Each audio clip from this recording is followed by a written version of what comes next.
बादलों में जादुई हीरे मोती का केक। राजस्थान के एक गांव में इशिता नाम की एक बहुत ही सीधी और ईमानदार लड़की रहती थी। इशिता अपने बूढ़े माँ बाप और एक छोटी बहन के साथ खुशी खुशी रहती थी। इशिता का भाई न होने की वजह से वह घर में सबसे बड़ी थी, इसलिए वह अपने माँ बाप की मदद करने के लिए एक कॉस्मेटिक की दुकान पर नौकरी करती थी, जिससे उनके घर का खर्च चलता था। लेकिन अब इशिता की शादी की उम्र हो गई थी। उसके माँ बाप को यह चिंता सताने लगी थी कि उनकी भी बेटी की जल्दी से शादी हो जाए और वह भी अपने ससुराल में खुशी खुशी रहने लगे। वे लोग इशिता के लिए लड़का ढूंढने लगते हैं। एक बार की बात है, पास के ही एक गांव से विपुल नाम का एक लड़का इशिता को देखने के लिए आता है।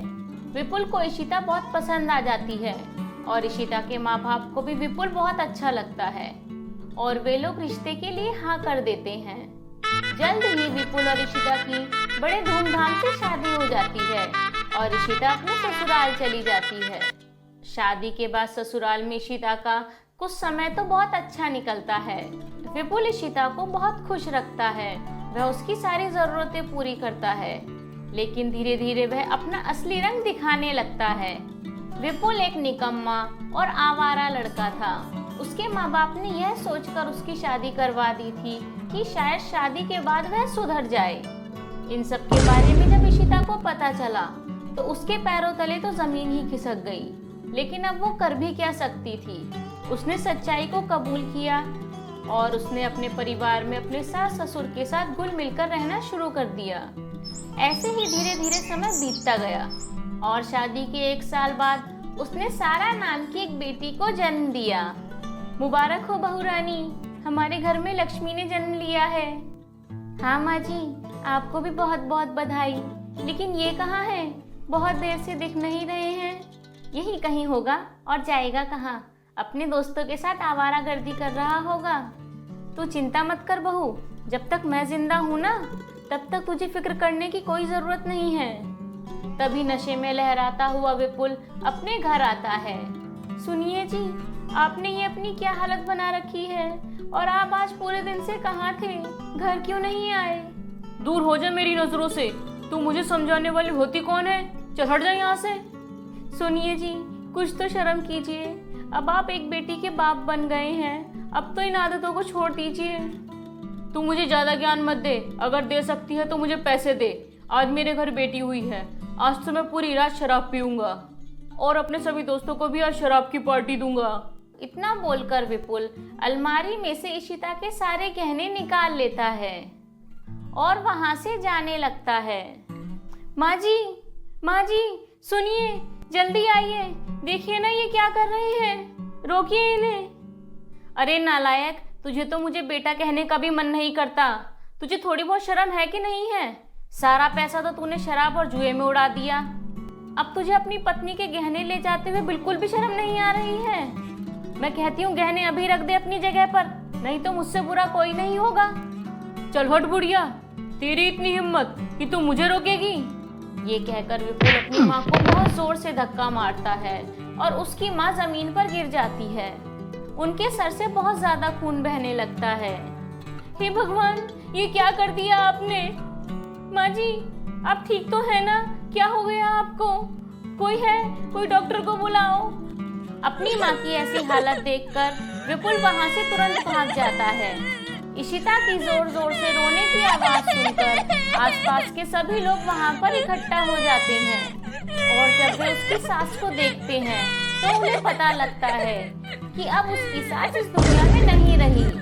इशिता का इस दुनिया में बस एक ही सहारा था और अब वो भी चला गया। इशिता फूट फूट कर रोने लगती है। गांव वालों के बार बार समझाने पर वह अपने आप को संभालती है और बहुत दुख भरे मन से अपनी सास का क्रियाकर्म कर देती है। हे भगवान, मैंने ऐसे क्या पाप किए थे? आपने क्यों छीन लिया मुझसे मेरी माँ जी को? अब तो इस दुनिया में मेरी बेटी के सिवा मेरा कोई भी नहीं है। अब मैं क्या करूँगी? लेकिन मैं नहीं मर सकती, मुझे तो अपनी बेटी के लिए जीना ही होगा। मैं इसके भविष्य को खराब नहीं होने दे सकती। इशिता सिलाई का काम शुरू कर देती है। इशिता बहुत अच्छी सिलाई जानती थी, इसलिए उसका काम भी बहुत अच्छा चल रहा था। इशिता की बेटी भी अब धीरे धीरे बड़ी होती जा रही थी। उसने अपनी बेटी सारा का एडमिशन एक बहुत अच्छे स्कूल में कराया था। सब कुछ ठीक चल रहा था, लेकिन एक दिन विपुल नशे में झूमता हुआ घर आता है। अब क्या लेने आए हो तुम यहाँ? अपनी माँ को तो तुमने मार दिया, अब क्या मुझे मारने आए हो? निकल जाओ यहाँ से, वरना मैं पुलिस को बुला लूंगी। यहाँ पर अब तुम्हारा कोई नहीं रहता। तू मुझे इस घर से निकालेगी? तू? जब मैं पैसों के लिए अपनी माँ को मार सकता हूँ ना, तो तू क्या चीज है? छोड़ो छोड़ो छोड़ो मुझे, बचाओ! ये क्या कर रहे हो तुम? बचाओ मुझे, कोई बचाओ! इशिता के रोने और चिल्लाने की आवाज सुनकर विपुल वहां से भाग जाता है। अब इशिता को अपनी और अपनी बेटी की सुरक्षा की चिंता सताने लगी थी, क्योंकि विपुल कभी भी उन पर हमला कर सकता था। यह सब सोचकर इशिता सारा को लेकर शहर आ जाती है। सारा अब बड़ी हो चुकी थी। वह अपनी माँ की तरह ही बहुत ही मेहनती और ईमानदार थी। उसकी ईमानदारी से खुश होकर इशिता के मकान मालिक ने उन्हें अपने घर में पनाह भी दे रखी थी, और साथ ही जया ने सारा को अपनी केक की बेकरी पर काम पर रख लिया था। सारा ने बहुत ही जल्दी केक बनाना भी सीख लिया था। सारा का बनाया हुआ केक इतना सुंदर और स्वादिष्ट होता था कि हर कोई उसकी बेकरी से ही केक लेना पसंद करता था। अरे सारा बेटी, मैं तुम्हारी मेहनत और लगन से बहुत खुश हूँ। तुम्हारे हाथों में तो जैसे जादू है। तुम्हारा बनाया हुआ केक बहुत ही स्वादिष्ट होता है, इसलिए मैं तुम्हारी सैलरी 4,000 से बढ़ाकर 10,000 कर रही हूँ। इसी तरह मन लगाकर काम करो। आपका बहुत बहुत धन्यवाद मैडम। उसी बेकरी पर श्रेया नाम की एक लड़की भी काम करती थी। श्रेया सारा की तरक्की से बहुत जलती थी। ये कल की आई हुई फटीचर कैसे मालकिन की आज चहेती बन गई है। जाने क्या जादू कर दिया है इसने सबके ऊपर। अगर ऐसा ही चलता रहा तो मालकिन एक दिन मुझे धक्के मारकर इस दुकान से बाहर निकाल देंगी। मुझे कुछ करना होगा। एक दिन की बात है, जया सारा से कहती है, सुनो सारा बेटा, आज बहुत ही स्पेशल ऑर्डर आया है। इस शहर के मशहूर हीरा व्यापारी जगनलाल की पत्नी का जन्मदिन है। तुम्हें उनके लिए केक बनाना है, और मुझे उम्मीद है कि तुम्हारे हाथ का केक उन्हें बहुत पसंद आएगा। और अगर उन्हें केक पसंद आ गया ना, तो वो हमें मुंह मांगी रकम देंगे। बिल्कुल मालकिन, मैं इतना टेस्टी केक बनाऊंगी कि सब उंगलियां चाटते रह जाएंगे। और फिर सारा जल्दी से केक बनाने की तैयारियों में लग जाती है। पूरे दिन की मेहनत के बाद केक बनकर तैयार हो गया। केक दिखने में बहुत ही सुंदर और स्वादिष्ट लग रहा था। तभी सारा के फोन की घंटी बजती है और वह फोन पर बात करने के लिए दुकान से बाहर चली जाती है। तभी मौका देखकर श्रेया वहां पर आ जाती है। वह केक में जमाल गोटा और खुजली का पाउडर मिला देती है। अब आएगा असली मजा।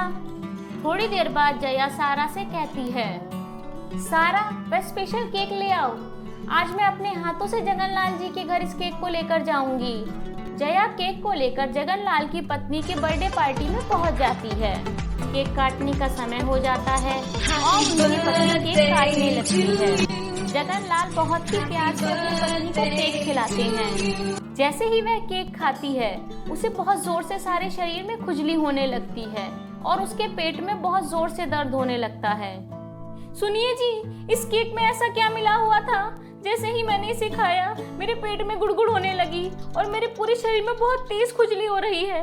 बचाइए मुझे, बचाइए, ये क्या हो रहा है?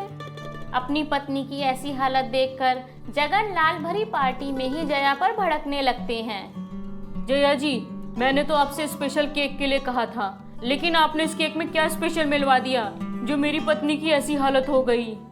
मेरी एक बात कान खोलकर सुन लो, अगर मेरी पत्नी को कुछ भी हुआ तो मैं तुम्हें छोड़ूंगा नहीं। तुम मुझे जानती नहीं हो कि मेरी पहुंच कहां तक है। मैं तुम्हारी इस पूरी बेकरी को सील करवा सकता हूं, ताकि और कोई तुम्हारा केक खाकर बीमार ना हो। जया को बहुत ज्यादा शर्मिंदगी का सामना करना पड़ता है। वह उन सब से हाथ जोड़कर माफी मांगती है और फिर दुखी मन से अपनी दुकान पर वापस आ जाती है। वह सारा को अपने पास बुलाती है और गुस्से में सारा को एक बहुत जोर से चाटा मारती है। सारा, ये तुमने बिल्कुल भी ठीक नहीं किया। तुमने आज मेरा भरोसा तोड़ा है, मैं तुम्हें नहीं छोड़ूंगी। तुमने ये सब मेरी दुकान बंद करवाने के लिए किया है ना, लेकिन मैं तुम्हें तुम्हारे मकसद में कभी भी कामयाब नहीं होने दूंगी। मैंने आज तक तुझ पर बहुत एहसान किए हैं। तुझे और तेरी माँ को अपने घर में पनाह दी, तुझे अपनी दुकान पर काम पर रखा। मुझे वो सारे पैसे वापस चाहिए। मुझे अब पूरे 1 लाख रुपए चाहिए। कहीं से भी लेकर आओ, लेकिन मुझे 1 लाख रुपया चाहिए। तभी तुम और तुम्हारी माँ यहाँ से जा पाओगी। अब जाओ और पहले पैसे लेके आओ, उसके बाद ही तुम अपनी माँ को यहाँ से कहीं ले जा पाओगी।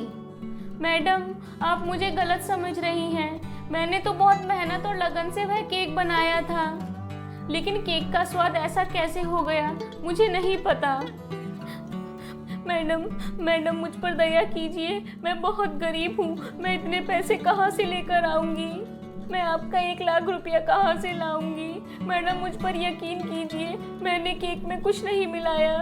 सारा रोते हुए जया से बार बार माफी मांगती है, लेकिन इतनी बेइज्जती के बाद जया उसकी कोई भी बात नहीं सुनती और सारा को धक्के मारकर अपनी दुकान से भगा देती है। ये देखकर श्रेया मन ही मन बहुत खुश होती है। सारा रोते रोते वहाँ से जा रही थी। उसे कुछ समझ नहीं आ रहा था कि वह इतने सारे पैसे कहाँ से लाएगी। तभी चलते चलते उसे ऐसा लगता है कि उसके पैर से कुछ टकराया है। जब वह नीचे देखती है तो वह एक पैसों से भरा हुआ पर्स होता है। अरे, ये किसका पर्स गिर गया? इसमें तो बहुत सारे पैसे हैं। जिसका ये पर्स गिरा होगा वो तो बहुत परेशान हो रहा होगा।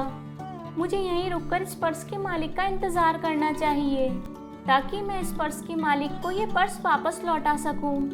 तभी वहाँ पर एक बूढ़ा आदमी कुछ ढूंढता हुआ आता है और कहता है, बेटा सुनो, क्या तुमने यहाँ पर कोई पर्स देखा? मैं अभी थोड़ी देर पहले इस रास्ते से गुजरा था और यहीं कहीं मेरा पर्स मेरी जेब से निकल कर गिर गया। मैं बहुत देर से अपना पर्स ढूंढ रहा हूँ, मुझे कहीं नहीं मिल रहा है। तुमने कहीं देखा क्या बेटी? जी अंकल जी, मुझे आपका पर्स यहीं पड़ा हुआ मिला। ये ले लीजिए और इसके पैसे भी गिन लीजिए, पूरे हैं या नहीं। ये कहकर सारा ने उस बूढ़े आदमी को वह पर्स लौटा दिया। तभी वह बूढ़ा आदमी एक खूबसूरत परी में बदल गया और सारा से बोली, सारा, तुम एक बहुत ही ईमानदार और अच्छी लड़की हो। मैं तुम्हारे बारे में सब जानती हूँ। तुम्हें पैसों की बहुत ज्यादा जरूरत थी, लेकिन फिर भी तुमने लालच नहीं किया। अगर तुम चाहती तो तुम ये सारे पैसे रख सकती थी, लेकिन तुमने ऐसा नहीं किया। सारा, मुझे पता है कि तुम कितनी परेशानी में हो। आओ मेरे साथ, मैं तुम्हारी सारी परेशानी दूर कर दूंगी। मैं तुम्हें अपने जादुई हीरे और मोती के केक के पास बादलों में लेकर चलती हूँ। फिर परी सारा को अपने साथ बादलों में उड़ाकर एक जादुई केक घर के पास ले जाती है और फिर परी सारा को इस जादुई केक घर से एक हीरे और मोती का केक देते हुए बोलती है, सारा, मेरी एक बात ध्यान से सुनो। जादुई मोती के केक से तुम्हें बहुत सारी धन दौलत मिलेगी और जादुई हीरे के केक से तुम्हें इंसाफ मिलेगा। तुम जाओ और ये दोनों केक अपने साथ ले जाओ। तुम ये हीरे का केक सबको खिलाओ। जो भी गलत होगा वह खुद ब खुद अपना जुर्म कबूल कर लेगा। अब तुम जादुई हीरे और मोती के केक से अपनी और अपनी माँ का जीवन हंसी खुशी बिता सकती हो।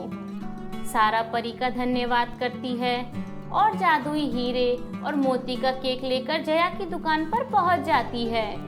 दुकान पर पहुंचकर सारा ने जादुई हीरे का केक सभी को खिलाया। श्रेया वह केक खाकर अपनी सारी सच्चाई जया के सामने उगल देती है।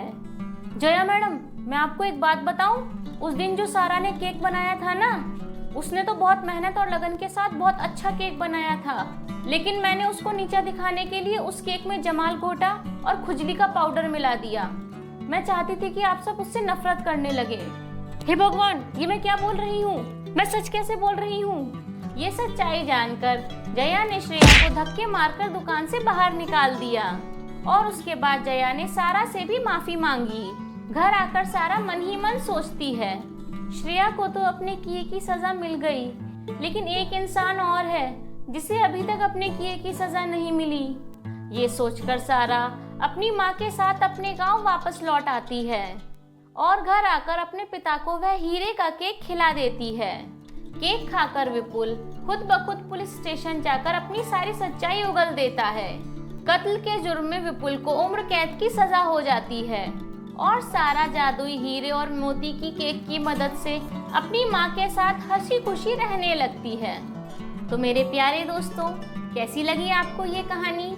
हमें कमेंट सेक्शन में कमेंट करके ज़रूर बताएं। मुझे आपके कमेंट पढ़ना बहुत अच्छा लगता है।